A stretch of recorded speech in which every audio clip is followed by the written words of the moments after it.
یہ ہجرت کا واقعہ ہے۔ ہجرت سے اسلام کے بڑھنے، پھیلنے، پھولنے کے مواقع میسر آئے۔ اس لیے جب ہم اپنا کیلنڈر جب بنانے لگے صحابہ، حضرت علی نے رائے دی کہ ہجرت سے شروع کریں، تو عمر رضی اللہ تعالیٰ نے حضرت علی کی رائے پہ فیصلہ فرمایا کہ ہاں ہجرت سے ہمارا سال شروع ہوگا۔ تو خیر یہ ہجرت کا واقعہ ہے۔ نبوت کا 10واں سال آپ کے دو بڑے حلیف محافظ، ایک اندر ایک باہر، باہر چچا اور اندر بیگم خدیجہ رضی اللہ تعالیٰ عنہ، 10 دن کے فاصلے سے دونوں کا انتقال ہو گیا۔ تو پھر آپ نے سوچا کہ میں ہجرت کروں۔ طائف کی ہجرت تو ناکام ہو گئی، تو یہ نبوت کا 10واں سال تھا، 11واں، جب آپ مینا کی وادی میں حج میں چکر لگا رہے تھے، تو جمرۃ الکبریٰ جس کو بڑا شیطان کہتے ہیں، وہاں کچھ نوجوان ملے، یثرب بیٹھے ہوئے تھے، وہ تھوڑی سی وہ آگ جلا کے روشنی کر لیتے تھے۔ ابو الہیثم بن تیہان، عبداللہ بن رواحہ، سعد بن الربیع، نعمان بن حارثہ، اسد بن زرارہ، عبادہ بن صامت، 6۔ یہ روایت ہے دلائل اصفہانی کی۔ تو آپ نے ان سے کہا کون لوگ ہو؟ کم یثرب کے ہیں۔ فرمایا میں اللہ کا نبی ہوں، میری بات سنو گے؟ تو مدینے میں بات تو چلتی تھی نا کہ ایک نبی آ رہا ہے، قریظہ اور قینقاع اور نذیر 3 قبیلے تھے جو ہر وقت کہتے رہتے تھے آخری نبی آنے والا ہے، ہم اس کا کلمہ پڑھ کے تم سب کو قتل کریں۔ تو وہ کانوں میں بات تو تھی یہود کی، کہنے کا سناؤ، تو آپ قرآن سنایا کرتے تھے۔ وَإِذْ قَالَ إِبْرَاهِيمُ رَبِّ اجْعَلْ هَذَا الْبَلَدَ آمِنًا سے لے کر آپ نے هَذَا بَلَاغٌ لِلنَّاسِ، یہ سورہ ابراہیم کا آخر سنایا۔ کہنے لگے ہوا یہ وہی تو نہیں، چونکہ یہ کلام انسانی کلام نہیں ہے، عرب تھے نا۔ تو کہنے لگے واقعی یہ وہی نبی لگتا ہے جس کی وہ یہود بات کرتے ہیں، تو فَاسْبِقُوا قَبْلَ أَن تُسْبِقُوا، اب پہل کرو یہودیوں سے۔ تو یہ 6 نے کلمہ پڑھ لیا، آپ خوشی سے ایسے باغ ہو گئے۔ انہوں نے کہا ہم اگلے سال آئیں گے۔ تو آپ نے سارا سال ان کا انتظار کیا۔ اگلے سال 12 آئے، 5 ان میں سے تھے اور 7 اور تھے، اور البیعۃ العقبۃ الاولی جسے کہتے ہیں، پہلی بیعت ان 12 لوگوں نے کی، نبوت کا 12واں سال۔ پھر کہ ہم اگلے سال آئیں گے، 13واں سال نبوت، اور اب وہ پہاڑ ہٹا دیا گیا ہے جس کے گھاٹی میں یہ سب جمع ہوئے، 2-3 پہاڑوں کے بیچ میں ایک جگہ، اب وہ جگہ کھل کے میدان ہے، اور وہاں ترکوں نے مسجد بنائی تھی۔ اس مسجد میں ایک دفعہ گیا، جب مجھے پتہ چلا جگہ کھل گئی، تو مسجد ترکوں نے یادگار چیزوں کو محفوظ کیا، انہوں نے آ کے رندہ ہی پھیر دیا۔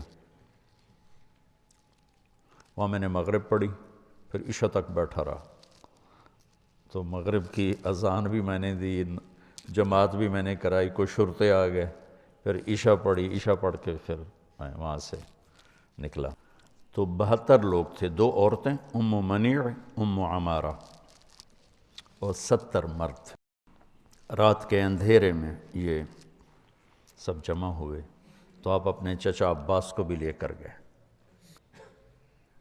وہاں بات چلی تو حضرت عباس کہنے لگے دیکھ لو بھائی، اگر لے جا سکتے ہو تو لے جاؤ، کل کو سارا عرب تمہیں پھر بھگتنا پڑے گا، ابھی تو یہ ہمارے پاس ہم ان کی حفاظت کر رہے ہیں۔ تو اسد بن زرارہ جو پہلی بیعت میں تھے، انہوں نے کہا یا رسول اللہ میں جواب دوں آپ کے چچا کو؟ آپ نے کہا دو۔ جس کا خلاصہ یہ ہے کہ عباس، کسی ایسے شخص کو اپنا سردار ماننا جسے قوم نکال دے، یہ عرب میں کوئی آسان کام نہیں ہے، جبکہ ہم خود بھی سردار ہیں۔ کسی ایسے شخص کو اپنا سردار ماننا جس پر سارا عرب دشمنی کے لیے ٹوٹا پڑا ہے، یہ کوئی آسان کام نہیں ہے۔ جب ہم نے یہ کر لیا ہے تو وہ بھی کر کے دکھائیں گے۔ ہم بھی ابناء اور رجال ہیں، تلواروں کے سائے میں ہی پروان چڑھے ہیں۔ اقبال نے تو ایسے ہی تخیلاتی شاعری کی نا، اصل تو وہ تھے جو تیغوں کے سائے میں پل کے جوان ہوئے تھے۔ ابو الہیثم کہنے لگے آپ کی شرائط کیا ہیں؟ تو آپ نے فرمایا تطیعوننی فی المنشط والمکرہ، جی چاہے یا نہ چاہے میری اطاعت کرنی پڑے گی۔ تنفقون علی فی العسر والیسر، تنگی اور فراخی میں میرے اوپر خرچ کرنا ہوگا۔ تمنعوننی کما تمنعون انفسکم و اہالیکم، میری حفاظت کرو گے جیسے اہل اولاد کی حفاظت کرتے ہو۔ تأمرون بالمعروف و تنہون عن المنکر، تبلیغ کا کام کرو گے، بھلائیوں کو پھیلاؤ گے، برائیوں کو مٹاؤ گے۔ تجاہدون فی سبیل اللہ، اللہ کی راہ میں جہاد کرو گے۔ ولا تخافون فی اللہ لومۃ لائم، اور اللہ کی منشا اور رضا میں کسی لعنت کرنے والے کی لعنت کی پرواہ نہیں کرو گے۔ 6 بات۔ تو بیعت کے لیے لوگ کھڑے ہونے لگے تو ایک انصاری صحابی عباس بن مرداس وہ کھڑے ہو گئے، کیا ہوا؟ میں کیا ہوا؟ کہنے لگے بیعت سے پہلے 100 دفعہ سوچ لو، ترمیکم العرب عن قوس واحد، پورا عرب ایک جان ہو کر تم پہ حملہ کرے گا، تمہارے مال لٹیں گے، تمہاری کھیتیاں اجڑیں گی، تمہارے بچے یتیم ہوں گے، تمہاری عورتیں بیوہ ہوں گی۔ اگر یہ برداشت کر سکتے ہو لے جاؤ، یہ دنیا اور آخرت کی بھلائی ہے، اگر کل کو چھوڑنا ہے تو ابھی چھوڑ دو۔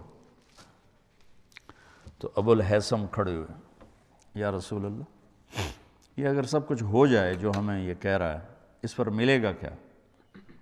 تو آپ نے کہا جنت ملے گی۔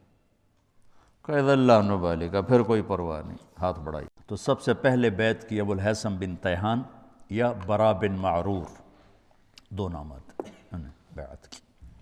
پھر باقی سب نے، عورتیں آگے بڑھیں تو آپ نے کہا تمہاری زبان کی بیعت ہے، ہاتھ کی نہیں۔ جب بیعت ہو گئی تو یا رسول اللہ اب آپ ہمارے پاس تشریف لائیں۔ تو آپ نے کہا جب اللہ اجازت دے گا۔ تو ابو الہیثم کہنے لگے یا رسول اللہ ایک بات صاف ہو جانی چاہیے۔ آپ نے کہا کیا؟ کہ کل اللہ آپ کو فتح دے، پھر آپ ہمیں چھوڑ کے واپس مکہ تو نہیں آئیں گے؟ تو آپ نے مسکرا کے فرمایا کیا میرا جینا بھی تمہارے ساتھ ہوگا، مرنا بھی تمہارے ساتھ ہوگا، الدم الدم الہدم الہدم، اب میری زندگی موت تمہارے ساتھ ہوگی۔ جب مکہ فتح ہوا تو 8 ہجری میں تو آپ نے صفا پہاڑ پر چڑھ کے لمبی دعا شروع کر دی، اتنی لمبی کی کہ انصار آپس میں سرگوشیاں کرنے لگے۔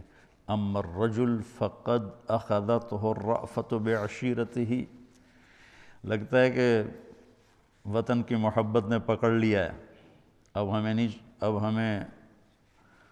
ہمیں چھوڑ جائیں گے۔ تو جبریل اترے کہ یا رسول اللہ انصار بدگمان ہو رہے ہیں۔ تو آپ نے ایسے ایک دم ہاتھ نیچے کر کہا یا معاشر الانصار ما اسمی اذن، اے انصار کی جماعت جانتے ہو میں کون ہوں؟ انا رسول اللہ، میں اللہ کا رسول ہوں، میں تمہیں بول دے چکا ہوں المحیا محیاکم والممات مماتکم لو سلک الناس وادیا وسلکت الانصار وادیا لسلکت وادی الانصار۔ تو مدینے والے پھوٹ پھوٹ کے روئے اور کہا یا رسول اللہ، محبت کی شدت میں بدگمان ہوئے، شدت محبت میں بدگمانی ہے، کوئی آپ کے بول کی بدگمانی نہیں۔ تو ہم نے کہا ان اللہ ورسولہ یعذرانکم، اللہ اس کا رسول تمہارا عذر قبول کرتے۔ تو نبوت کا 14واں سال تھا، محرم چڑھا، نبوت کا 14واں سال، ہجرت کی اجازت ہوگی، اور صحابہ نے انفراداً ظاہراً علناً خفیتاً نکلنا شروع کیا۔ تو ابو بکر رضی اللہ تعالیٰ نے عرض کی یا رسول اللہ میں بھی چلا جاؤں؟ کہا نہیں۔ تو ان کا الصحبہ، کیا مجھے آپ کے ساتھ جانا ہوگا؟ آپ نے کہا ہاں۔ تو وہ خوشی سے رونے لگے، تو کہنے لگے میں نے ایک اونٹنی پال رکھی اس دن کی، یہ جو قصوہ اونٹنی آتی نا تاریخ میں بہت مشہور، یہ صدیق نے آپ کو دی تھی۔ تو کہا میں نے آپ کے لیے ایک اونٹنی پال کر رکھی، وہ آپ کو دوں گا۔ آپ نے کہا میں پیسے دوں گا، مفت نہیں لوں گا۔ تو آپ نے اس کی رقم ادا کی، پیسے دیے اس کے۔